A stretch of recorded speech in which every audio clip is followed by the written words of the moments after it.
There are these water parks, and maybe you guys have been to these water parks, and they have these big crazy slides, and we have one here in town. And you go down the slides and everything like that, and you have fun, and my favorite ride in that whole park is the lazy river. I love that thing. It's where they have this sort of river going around the entire park, and you just sit there in the inner tube and you go around and around. I'm pretty sure that's what heaven's going to be like. I might be wrong. But there's another ride there. There's another ride, so to speak. In the middle of all of these amusement parks, these water parks, they have this giant pool. And a few years ago, I lived in Texas, and I'd never been to one of these things before because I had lived in Ohio all my life. My dad had gotten transferred to Texas, and along with him, the rest of the family. And in Texas, of course, it's extremely hot, and so they had these water parks all over the place down there. I remember my first experience walking into this place and seeing that giant pool. I've never seen a swimming pool so huge in all of my life. And so it was very hot the day that I went in there, and I put my little foot into the water. I was about 13 years old at the time, and I thought, that feels great. And so I waded in a little bit more. And of course, by the time I waded in a little bit more, this nice cool water came up to my knees, and I thought, this is only getting better. And so I waded in just a little bit more, and the water came up to my waist. And I thought, this is a remedy from this great heat.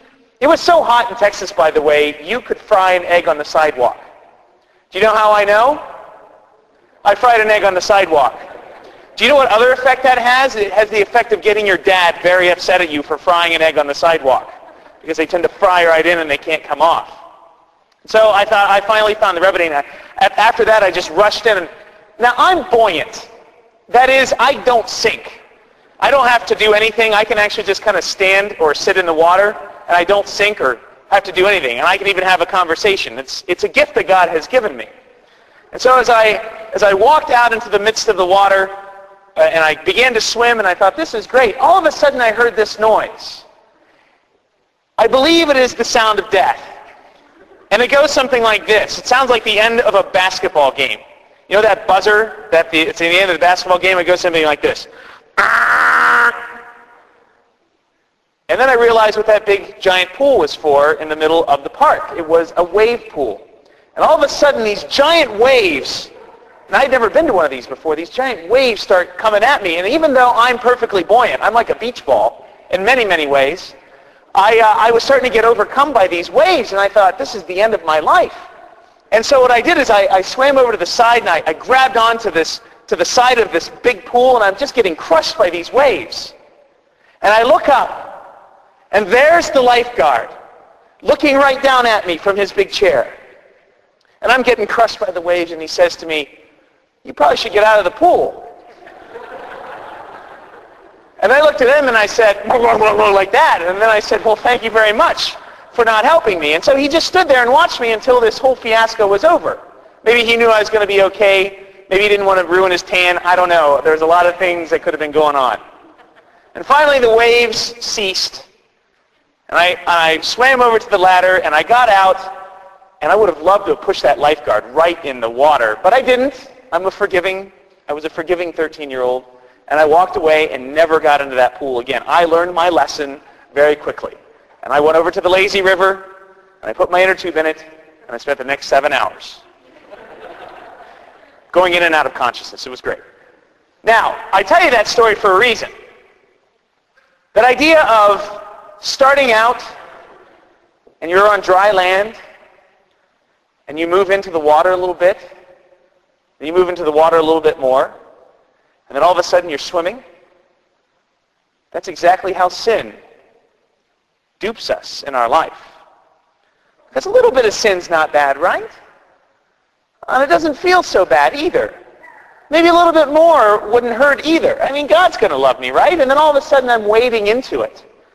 Then before you know it, I'm swimming in the midst of sin. And I think, this isn't so bad. I'm staying right on top of the water. Everything is great. And then you hear that buzzer go off. And this is how sin gets us.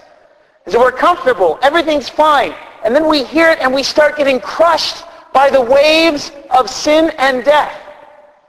And before you know it, no matter how good of a swimmer we might be, we begin to get crushed. We begin to cling onto the side of the pool. And we look up to the lifeguard and we say to him, save us. But our lifeguard does not give us some smart answer like you should get out of the pool. Our lifeguard goes into the midst of the waters itself. And he cleans us and he pulls us out and he saves us and he breathes his life into us. Not only are we out of the pool, but he teaches us how to swim. He teaches us how to overcome that sin that got us into that pool in the first place. And as we hear in the gospel, he cleanses the temple. Not only the temple that was there in Jerusalem, but the temple of our soul and our body. This house of the Holy Spirit that comes to us and enlivens us and allows us to stay on the water, not in it. See, he teaches us to walk on the water. And my dear friends, sin is a part of our life.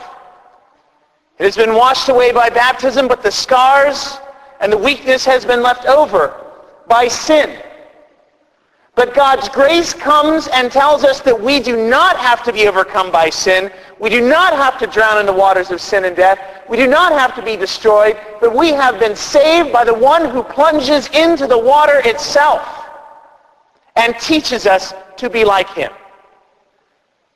And what sin does is that it causes us a fracture between our relationship and God. It causes a fracture between our relationship with other people. What sin does is it makes us a little less than human. And it is so insidious, it is so clever, and the evil spirit wants nothing more than to lure us into the comfort of sin. And sometimes sin doesn't mean we do something. Sometimes sin means we do nothing.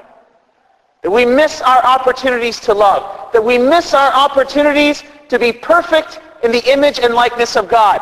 That we rent out our temple space, so to speak, as we heard in the gospel, and we compromise ourselves, we compromise our relationship with God, and we compromise our relationship with each other. The season of Lent is a time to figure out what part of the pool we are in. And no matter if you're in the shallow end or if you're in the deep end, our divine lifeguard, Jesus Christ, will pull us to safety. For there is no depth that he will not plunge into to save us. There is no depth he will not go into to pull us out.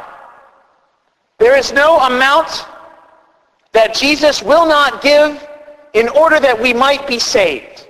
And we see that every time we look at that cross. And that's what this season of Lent is all about, is to call to our divine lifeguard that he may dive in and save us. Now here's the beautiful part, is that not only do we have the sacrament of baptism, but we have this great sacrament which we will celebrate Wednesday night after my talk in the mission, of reconciliation, where we have the opportunity to walk into the tomb with Jesus Christ, a sinner, and we walk out glorified and redeemed and forgiven. And if it's been so long since you've entered that sacrament of reconciliation, this is your time to come back and to feel the redemption that Christ offers each and every one of us. And it doesn't matter if you've been gone for 2 weeks, or 20, or 30, or 40 years.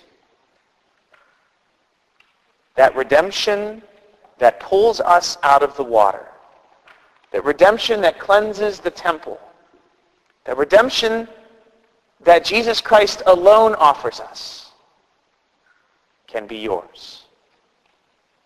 And we come back and we find our relationship with Jesus repaired and glorified and sanctified. We can begin to act like him so that we never have to go under the water again, but we may always stay on top of sin and death as we glory in the victory of the resurrection and the life.